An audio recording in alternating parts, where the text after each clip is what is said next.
मित्रों, देश हित में आपका स्वागत है। मैं सोच रहा हूँ हमारे भारत की जो राजनेता हैं और जो उसने राजनीति करने की जो एक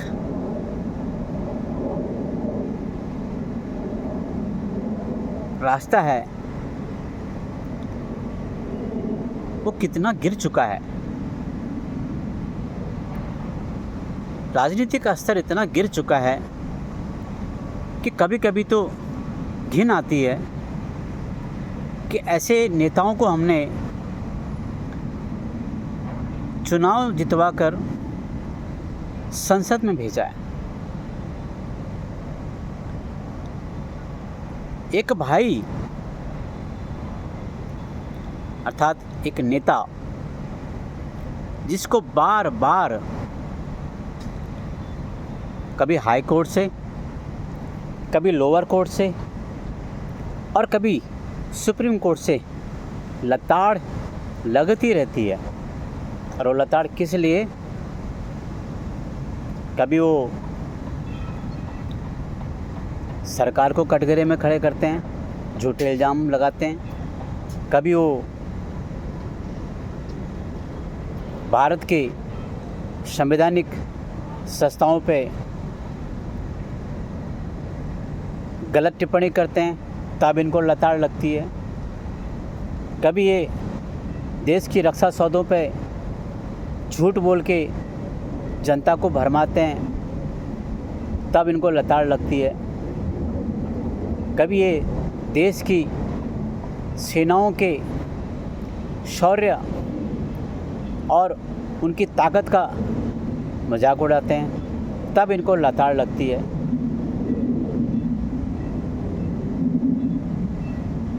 और एक बार तो ऐसा हुआ, इन्होंने एक वर्ग विशेष और जाति विशेष पे ऐसी टिप्पणी करी कि इनकी सदस्यता भी संसद से निरस्त हो चुकी थी।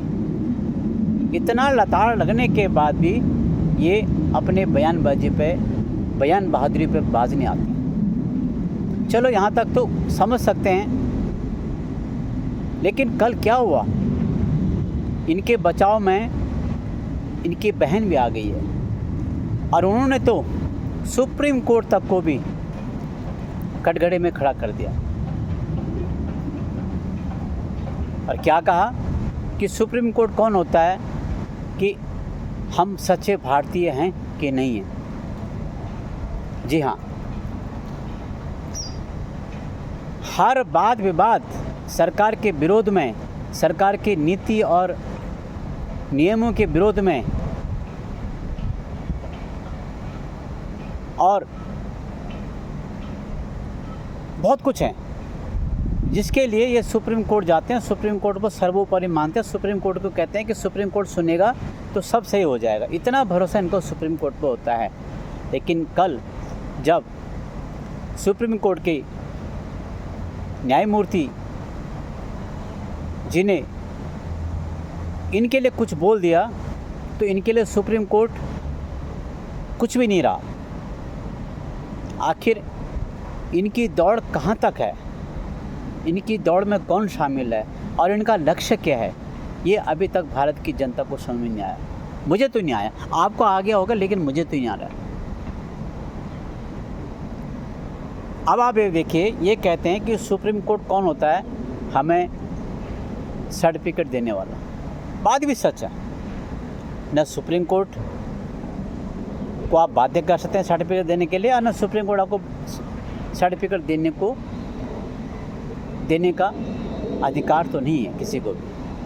हाँ, अधिकार केवल जनता को है। और जनता ने पिछले 10 साल में आपको कम से कम, अगर मैं गलत नहीं हूँ तो 90 से 100 सर्टिफिकेट दे चुके हैं। और वो सर्टिफिकेट क्यों दिया है? कि आप सच्चे भारतीय नहीं हैं, आप भारत की सेवा नहीं कर सकते, आप प्रतिनिधि के लायक नहीं हैं और आप भारत विरोधी हैं और आप जनता के विरोधी हैं, आप सरकार के विरोधी हैं। क्या सरकार के विरोधी तो नहीं मैं कहूँगा, मैं अपने शब्दों को वापस लेना चाहता हूँ, लेकिन नीतियों के विरोधी हैं। इसलिए आपको जनता ने लगभग 90 से 92 सर्टिफिकेट दे चुके हैं। आप समझ रहे होंगे मैं क्या बोल रहा हूँ। और अभी भी ये अपने आप को सच्चे भारतीय समझते हैं, समझने भी चाहिए। भारत में जन्म हुआ, भारत के कोख में जन्म हुआ तो भारतीय तो हैं, लेकिन उस भारत के लिए क्या कर रहे हैं ये भी तो इनको जनता को दिखाना होगा ना। एक व्यक्ति विशेष के विरोध में और उसका विरोध करते करते आप देश का विरोध करने लगे। मैं वही कह रहा हूँ, आखिर आप किस दौड़ में हैं और ये दौड़ आपकी कहाँ तक चलेगी, ये कहाँ संपन्न होगी, इसकी कोई समय सीमा है? उल्टे सुल्टे बयानों की बयार लगी हुई है।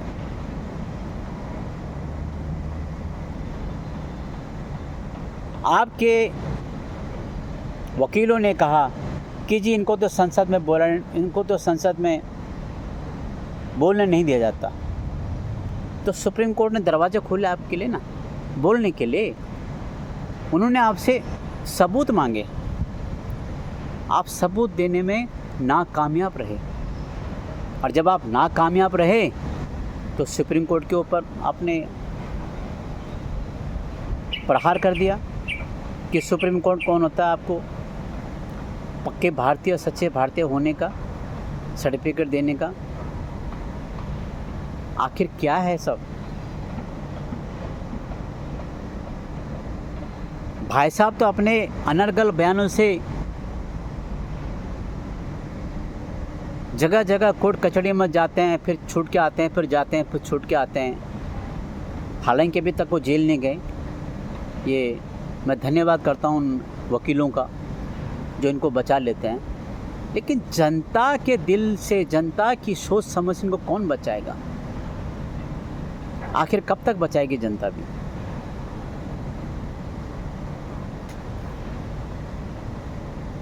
और उस भाई को बचाने के लिए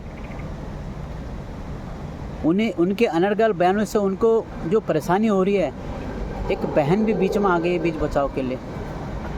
ये उम्मीद हमें बिल्कुल नहीं थी। जो सच है जो सच है, जो झूठ है वो झूठ है।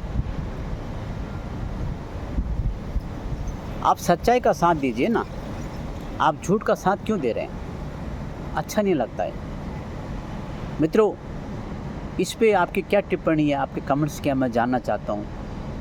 शायद मेरे विचार, मेरे बात किसी को चुभ रहे हों, लेकिन मैं मजबूर हूँ अपनी बात आपके सम्मुख रखने के लिए। नमस्कार।